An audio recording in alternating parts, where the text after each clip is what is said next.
Hello friends. मैं हूं अवधेंद्र यादव और मैं आपके साथ शेयर करूंगा आज का जो हमारा इम्पोर्टेंट टॉपिक है। बहुत रेयरली मैं खुशी होता हूं, जो मुझे हैप्पीनेस होती है, उनमें से आज एक ऐसा भी दिन है। ज्यादातर मैं हमेशा वैसे मेरी नेगेटिव पर्सनालिटी नहीं है। हमेशा मैं एक पॉजिटिव एटीट्यूड में रहता हूं, पॉजिटिव अप्रोच से चीजों को देखता हूं। लेकिन अगर लाइट ही ना हो, है ना, होप ही ना हो, तो आदमी पॉजिटिव कैसे देखे। तो अंधेरा होता है तो कुछ दिखाई नहीं देता। ऑफ कोर्स ये तो होता ही है, नेचुरली है। आज हमारा जो टॉपिक है वो इलेक्टोरल बॉन्ड्स के लिए है। मैं चीखता चिल्लाता रहा हूं जब से मैंने इसकी पढ़ाई करी है। 4 साल से इस पर्टिकुलर एरिया में मैं हूँ। Foreign affairs, international relation, law, कानून, इकोनॉमी वगैरह वगैरह। जब से मैं अपने प्रिपरेशन के दौरान आईएएस एक छोटा सा एग्जाम होता है जिसके लिए मैं काम कर रहा हूँ, 2-3 साल, 2-4, तीसरा साल है मेरा। तो मैं उसमें काम करते वक्त मैं इसमें काफी एक्सप्लोर करता हूँ और देखता हूँ कि ये क्या है। मैं चीखता चिल्लाता रहा हूँ जब से मैंने यूट्यूब चैनल बनाए हैं कि ये जो इलेक्टोरल बॉन्ड सिस्टम है, ये डेमोक्रेसी को खत्म कर देगा, रियून कर देगा। क्यों? क्योंकि इसमें जो फंडिंग है पॉलिटिकल पार्टीज को, वो जो फंड करता है उसके अपने पर्टिकुलर मोटिव होते हैं। वो ऐसे कोई वैक्यूम में किसी को फंड कोई नहीं करता। समझ रहे हैं? हर किसी के अपने पॉलिटिकल इकोनॉमिक ऑब्जेक्टिव्स होते हैं। 2017 में ये स्कीम पहली बार बजट में इंट्रोड्यूस की जाती है। मिस्टर अरुण जेटली, बड़े फेमस इकोनॉमिस्ट हुआ करते थे, लॉयर भी थे वो, पता नहीं क्या क्या थे वो। जो भी जो बना दिया जाए, पर्टिकुलरली मैं कमेंट किसी पे नहीं करूंगा। लेकिन इनको भारत रत्न देना चाहिए मेरे हिसाब से। शायद छूट गए होंगे, आजकल तो यही चलन चल चुका है ना। मूर्ति बनवा देते हैं और भारत रत्न दे देते हैं हर किसी को जो बीजेपी से डायरेक्टली एसोसिएटेड हो, या बीजेपी जिसको पसंद करती हो। मैं बीजेपी के कामों से बेहद नाखुश हूँ, अनफॉर्चुनेटली। क्योंकि ये फंडिंग होने की वजह से, मैं आपको बताऊंगा। आज अभी न्यूज़पेपर में दैनिक जागरण गया था चाय पीने, तो मैंने वो बोला न्यूज़पेपर वाले को, दिखाओ मुझे। दिखाया, जैसे पेज पलट रहा हूँ देख रहा हूँ, लेकिन उसमें किस तरह से वो डाइवर्ट डेटा, जो डेटा है उसको इस तरीके से लिखा गया है, रिप्रेजेंट किया गया है न्यूज़पेपर में, आदमी समझ ही ना पाए कि कौन किसको क्या फंडिंग कर दिया, कितना कर दिया। जो डेटा कम नजर आए, या वो परसेंटेज में कम हो या डिजिट में कम हो, है ना, इस तरीके से उसको, रिप्रेजेंटेशन का एक तरीका होता है ना। तो इस तरीके से उसको प्रेजेंट किया गया है, कैसे लगता है कि इसमें बीजेपी विलन नहीं है, मीन्स उसको ज्यादा बेनिफिट नहीं हुए। लेकिन मैं आपको बताता हूँ, करीब 2017 और 18 से लेके 23, 24 जनवरी 24 तक का डेटा मैं बताऊं। 16,518.1 करोड़, 16,518 करोड़ का बॉन्ड इश्यू किया गया है, electoral bond. Most of the bond went to the only political party called BJP. 54.77%, means you can call it 55%, मतलब 50% से ज्यादा केवल बीजेपी को गया है। 6,566 crore funding according to the data of association of democratic reforms. ये एक ऑर्गेनाइजेशन है जो इस डेटा को कलेक्ट करती है। सेकंड नंबर पे है, आप देखें तो लेस देन 10% कांग्रेस हो गया है। अब आप सोचिए, पॉलिटिकल फंडिंग में अगर इतना है, तो होर्डिंग जो जगह जगह आपको दिखाई देती है, पेट्रोल पंप से लेकर के हर जगह, गली मोहल्ले में, मोबाइल फोन्स पे, इधर उधर, है ना। आप समझने की कोशिश करें, ये एक साइकोलॉजिकल फिलोसफिकल थिंकिंग है। फिलोसफर्स कहते हैं कि आदमी को डील कैसे किया जाता है ना।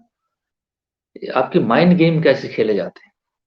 मैक्सिमम इंफॉर्मेशन किसी एक आदमी की बात की जाती है तो ऐसा लगता है कि सब कुछ ठीक चल रहा है।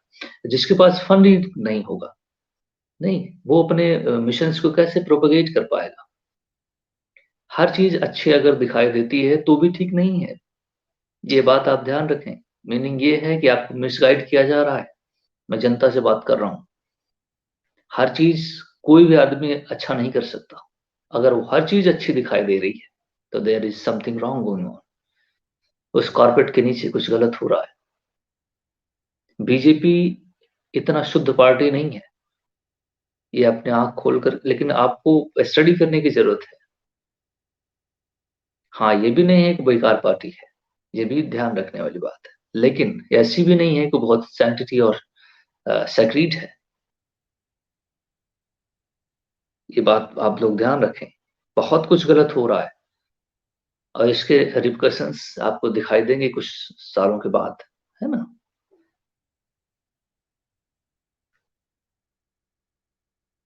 अब देखो, सुप्रीम कोर्ट का वर्डिक्ट आज ही के डेट में आया है, इसलिए मैं काफी खुश हूँ, क्योंकि इसको इन्होंने डिक्लेयर किया। 5 जजों की बेंच है, जो mister chief justice of India DY Chandrachud ने इसको लीड किया, और 5 जज उसके साथ, उनके साथ 4 और थे, जिन्होंने डिक्लेयर किया कि ये जो इलेक्टोरल बॉन्ड स्कीम है, ये अनकॉन्स्टिट्यूशनल और आर्बिट्री है। इस पर्टिकुलर बॉन्ड को करने के लिए मिस्टर अरुण जेटली, जिनके लिए मैं भारत रत्न की बात करता हूं, देना चाहिए उनको, है ना? उनके नाम पे शायद अभी कोई स्टेडियम बनाया है या कुछ और काम किया है, लेकिन मैं भारत रत्न की भी डिमांड करता हूँ ऐसे आदमियों के लिए।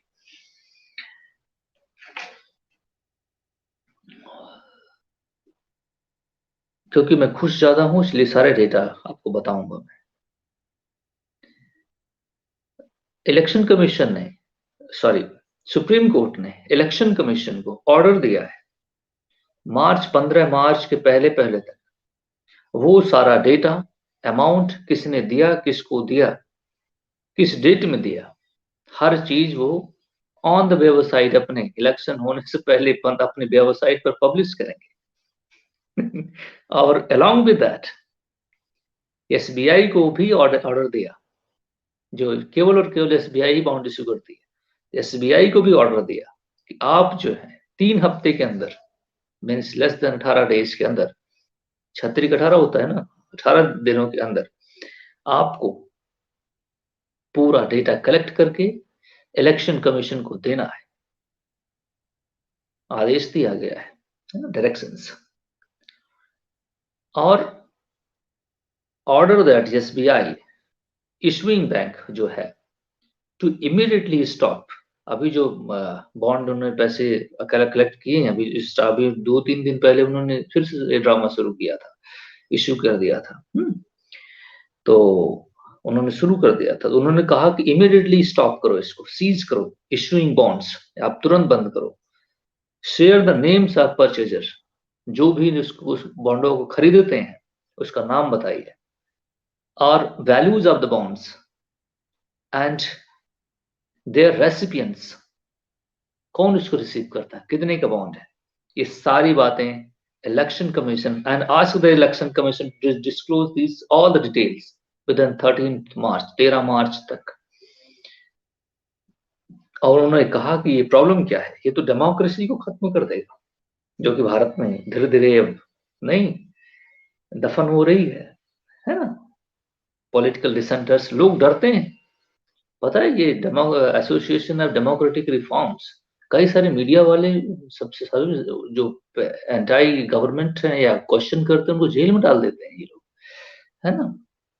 और ये वायलेट, ये भी बेचारे डर के मारे गए कोर्ट, है ना?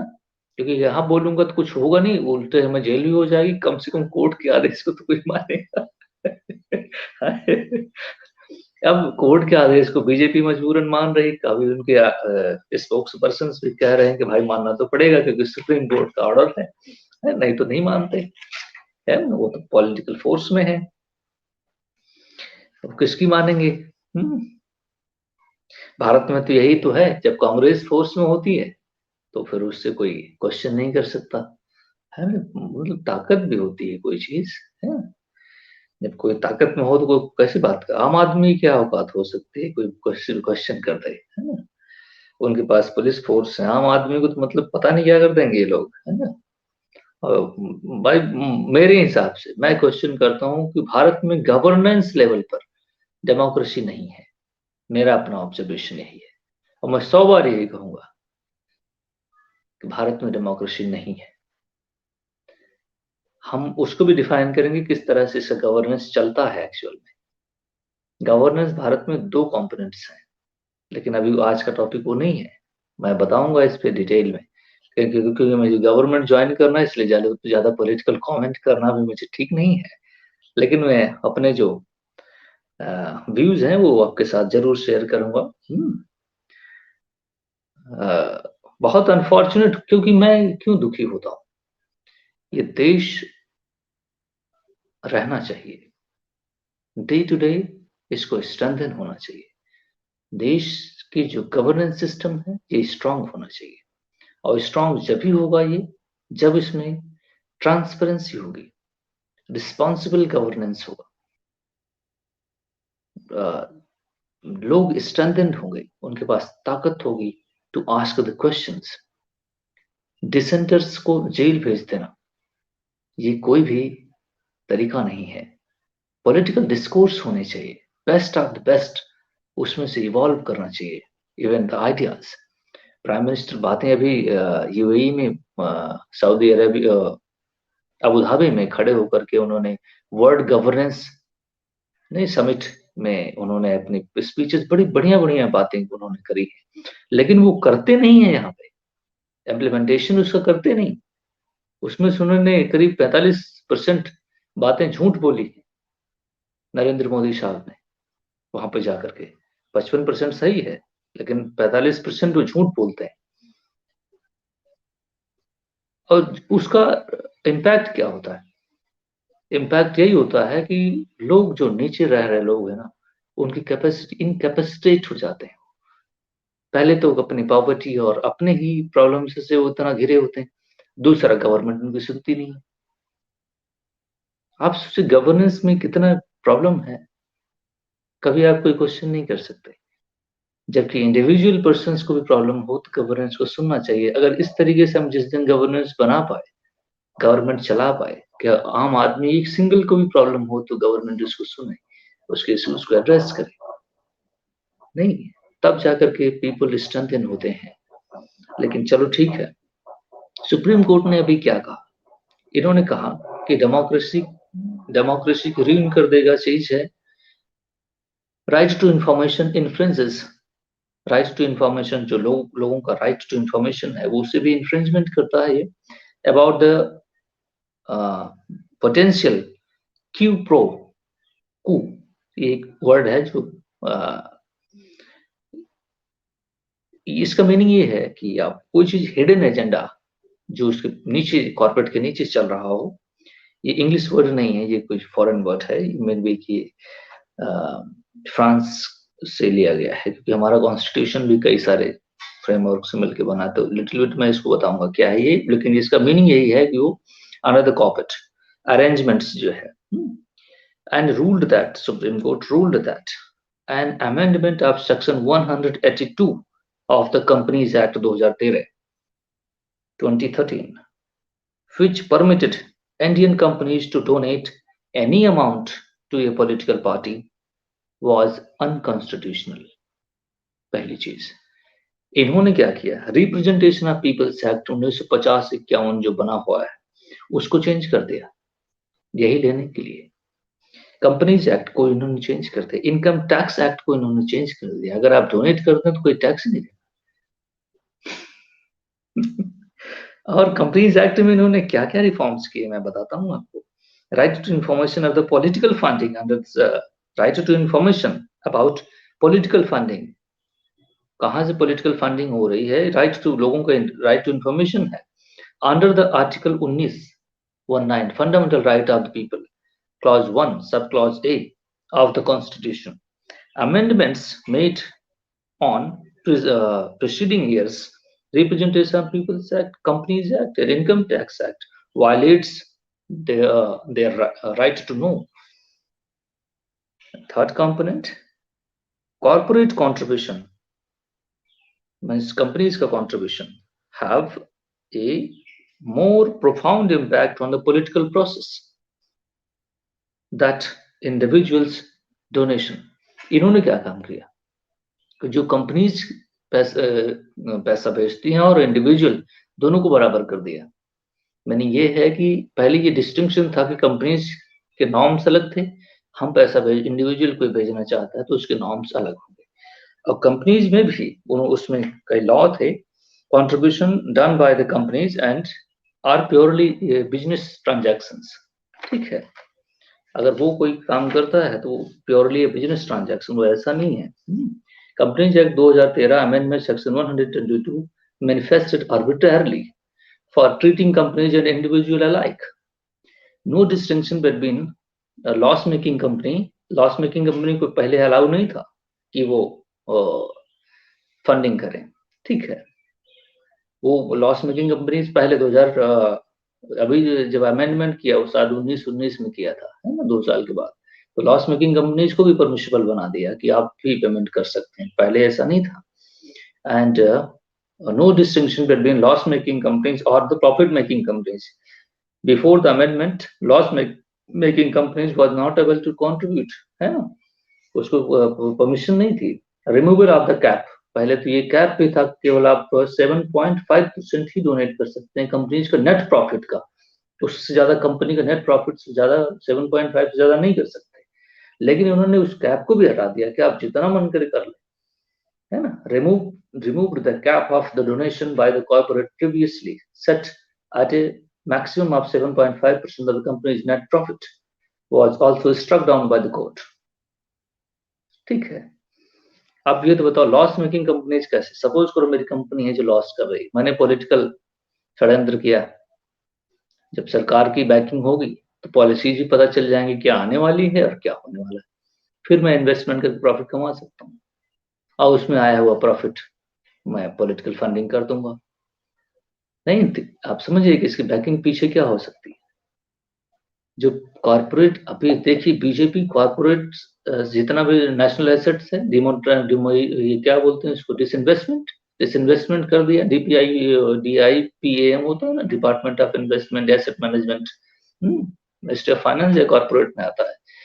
फिर उन्होंने उसको सारा स्ट्रेटेजिक डिसइन्वेस्टमेंट कर दिया। अब ये सारी प्राइवेट कंपनियां उसको खरीद ली, समझ रहे हो मिस्टर, अभी खुल के आने दो तो पता चलेगा किस, लेकिन ये ससुरे इनडायरेक्टली दूसरे के थ्रू करवाते हैं, नहीं पैसा भिजवाते हैं। जो सपोज करो अदानी वगैरह को जो बिजनेसमैन है, ये पैसा कोई थर्ड पर्सन के थ्रू भिजवाते होंगे, तो इसलिए उसका डेटा नहीं मिलेगा कि एक्चुअली किसने भेजा इसको, है ना। कम षड्यंत्री नहीं होते, अदरवाइज पता चल जाता कि इनको कौन भेजता है। लेकिन अच्छा है कि ये बंद होगा तो काफी चीजें ठीक होंगी। चलो ये बात मैंने बता दी। 7.5% of the net companies profit आप भेज सकते थे, लेकिन उस कैप को भी रिमूव कर दिया गया। तो बीजेपी सेट, उनके स्पोक्स पर्सन ने भी शायद पता नहीं क्या नाम है उनका, मुझे याद नहीं आता, मुझे गुस्सा आ जाता है उनका नाम लेने से। The scheme had brought transparency to the political system. वो ये कहते थे कि ये जो स्कीमियां है ना, ये उनको ट्रांसपेरेंसी नजर आती थी इसमें। कोई शंकर है, पता नहीं क्या नाम है यार उनका। मतलब अगर आप उनसे कुछ भी बुलवा लो ना, तो वो एक कुछ ना कुछ जरूर बोलते हैं।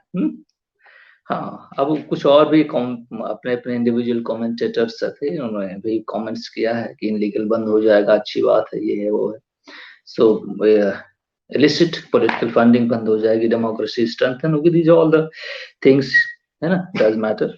2 जनवरी 2018 को ये स्कीम नोटिफाई हुई थी और उसके बाद यूनियन बजट 17-18 में ये मिस्टर अरुण जेटली ने इसको इनकॉर्पोरेट किया था। थैंक यू वेरी मच, अपना time running out, so thank you very much for watching.